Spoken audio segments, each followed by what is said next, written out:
Hello everyone, Oscar. Video game controversy is one of the things that, although feel common, doesn't feel common at all. I mean, sure, there are controversy of games, but not controversial games as a whole. What I mean is that there are games that basically change how we view video games or how gaming works. Games like Hatred, where they basically made Steam find a way to deal with adult-only games. GTA 6, which made us realize that paying for extra for basic necessities isn't really worth it. Garten the Banban.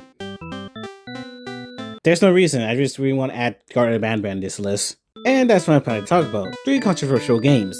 It could either be due to the creator's weird choices, or it could just be due to how it wasn't frowned upon during the time. So enough wait, let's go into it. So let's start this video off with a game that a lot of people don't know about, and that is Metal Gear Survivor. Man, Konami back then is the same Konami we have right now.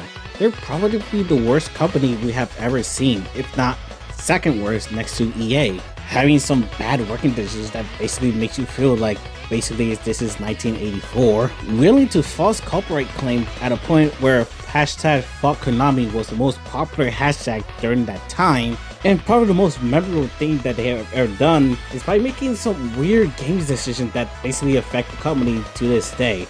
And that includes Metal Gear Survivor. Nope, I'm not talking about the fucking Pachinko machine. As my buddy Vax is want more information about this. So a lot of you may wonder why I'm talking about Metal Gear Survivor, even though this game isn't very talked to much nowadays. And that's because it was very controversial up to the release date of the game. And the first domino effect started when Hideo Kojima left the company. You see, during the development of Phantom Pain, it was supposed to be Kojima's final project to the game series, and he announced that he would be with the company for good. And Kojima took it well. I'm done, I'm fucking done! Fuck you, fuck you, fuck you, fuck you, fuck you, fuck you, fuck you, fuck you, I'm done! I said well, not good. And the best way to thank him is by basically removing his name in the box cover in like releases, which is a very good sign to hear. And if you actually played the game, you've been noticing that the game was practically unfinished. Roughly around 40% of the game was essentially cut. So they either A, just rush the game through the tight window, or B, just release out of spite due to Kojima leave the company. And to add salt to the wound, they banned Kojima to attending the Game Award, which, yeah, they kind of part ways, but that's still kind of a dick move either way. The second domino effect dropped when you realize the game isn't a stealth action shooting game, but rather an overbearing, grinding survival horror game that the engine wasn't made for. Did I mention the game is online only? It got it so bad that the developer hid miss it in the game, essentially mocking Konami and praising Kojima. And that's not even the worst part. You see, the game was released with microtransaction, and you know how controversial that is. Okay, so what the game did with microtransaction? Did they have a gacha mechanic? Basically, you buy a weapon with real actual money? How about buying a new fucking save file for 10 fucking bucks? I wish I was joking. So yeah, you understand why this game was so controversial at a point that they haven't made a single Metal Gear game up to 5 years until the Master Collection was released. And after that, Delta. And as of right now, they kinda in a redemption arc, to say the least. Releasing Metal Gear Solid 4 and making a new Castlevania game, which is actually pretty amazing. However, that was 5 years ago, and the game is in state right now. It's fine to say the least, even though it didn't have, well, microtransaction and is online exclusive, which is kinda sucks if your power went out and don't have enough internet. And one more positive to give the game is that the game isn't, well, delisted, unlike this next game where not only got it delisted on Steam, but also on the Epic Games Store, which is kind of weird to praise Epic on this one, which is odd. Anyways, the next game I'm planning to talk about is Horses. I couldn't think any good segue from this, but yeah. Horses is one of those games that I don't know how to talk properly due to some stuff that the developer made in this game. So other than that, I got nothing to say, so then video description is advised. So what is Horses? Well, Horses is a psychological horror game where you play as a farmer taking care of some horses, to say the least. In reality, these horses are basically human beings that have some horse mask, which is kind of disturbing in first glance. Alright, so it's a psychological horror game where dark stuff happens. Why is it so controversial? Well, you see, it's so controversial. It's because Steam outright bans the game, and according to the dev, it was for no reason. And that part kinda got me suspicious. You see, Steam doesn't ban your game outright. They only hide your game so the public doesn't, well, find it by accident. And the most popular example of Steam hiding your game is, well, funny enough, Hatred. That game is by far the best example of Steam changing their terms of service because it's so goddamn controversial. So I decided to do a little research and found an article that's basically explained the whole thing. And the reason why they got banned is because they have some child porn. The reason that they got banned is because the game is considered child porn. In one of the builds, there was a daughter that wanted to ride one of the horses. And that's enough information I wouldn't allow to give you because, my god, why did the dev thought of this in the first place? There's no place out there, no world thinks that this is a fucking good idea. And the dev just thought that this is a okay thing to do. This is... And the worst part is that the dev is trying to play the victim in this and saying that Steam didn't, well, tell them why they got banned, even though they told them the exact same reason and explicitly in the first place. I don't know if it was the worst part, that the dev think that this was okay in the first place, or people are unironically comparing this to Uma Musume.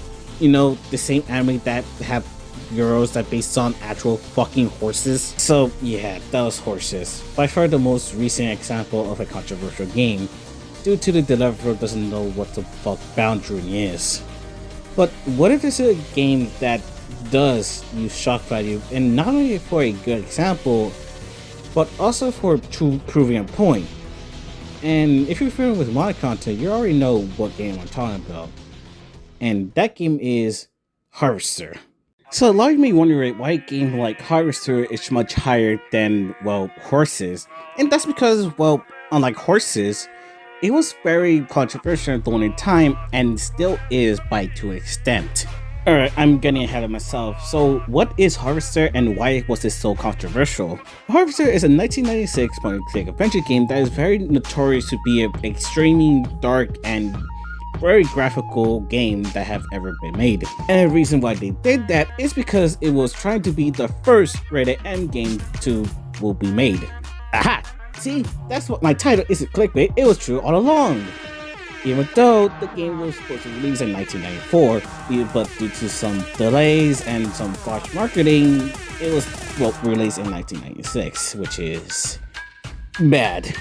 However, if you recognize that date, you probably recognize this during the time where the whole violence media caused violent people movement. And if I guess, that's the main reason what Harvester is going for. Harvester is a parody of the cultural zeitgeist of the early 90s. I mean, hell, that's the main reason why our character, Steve, is trying to become a shameless murderer by using simulation, much how parents thought that games like Mortal Kombat and Night Chat would turn children into killers back then. I mean, hell, the fucking final kill that Steve do is basically a parody of Sub-Zero decapitation move. And that's the reason why I kind of appreciate Harvester over horses, and that's because they use, well, shock value in very good ways, unlike horses where they try to use it as a very good way, but kind of fails by using, well, you know.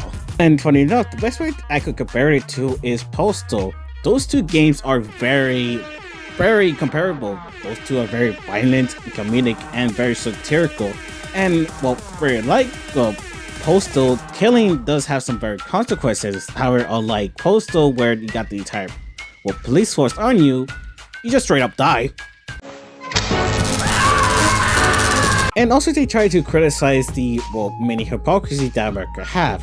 However, unlike the whole violent, well, media argument, where they slowly and building their argument, the hypocrisy kind of feel rushed and doesn't feel very important as the, well, main argument. If you saw my Harvester video, you might understand that I skipped, well, basically all Act 3 of the game. And mostly because, well, 90% of the game is just pure combat. And secondly, they kind of rushed it It just felt like, hey, Maritime America does this, and it's time to fight. And that's the reason why Harvester was so controversial back then. Nowadays, it is controversial nowadays, even though the whole messaging of Harvester was the whole reason why it was so controversial. Okay, so it wasn't so controversial about the messaging slash theming.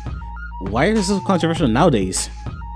The person who played, well, Steve Face is a pedophile, and the same shirt he wore in the mugshot is the same shirt that he was playing as Steve. So that was my list of controversial games. I know there's probably more like games that I missed, but everyone talking about these three since I barely see enough people talking about it, and especially some horses. Yeah. So yeah, other than that, I got nothing to say. Other than see ya, I guess.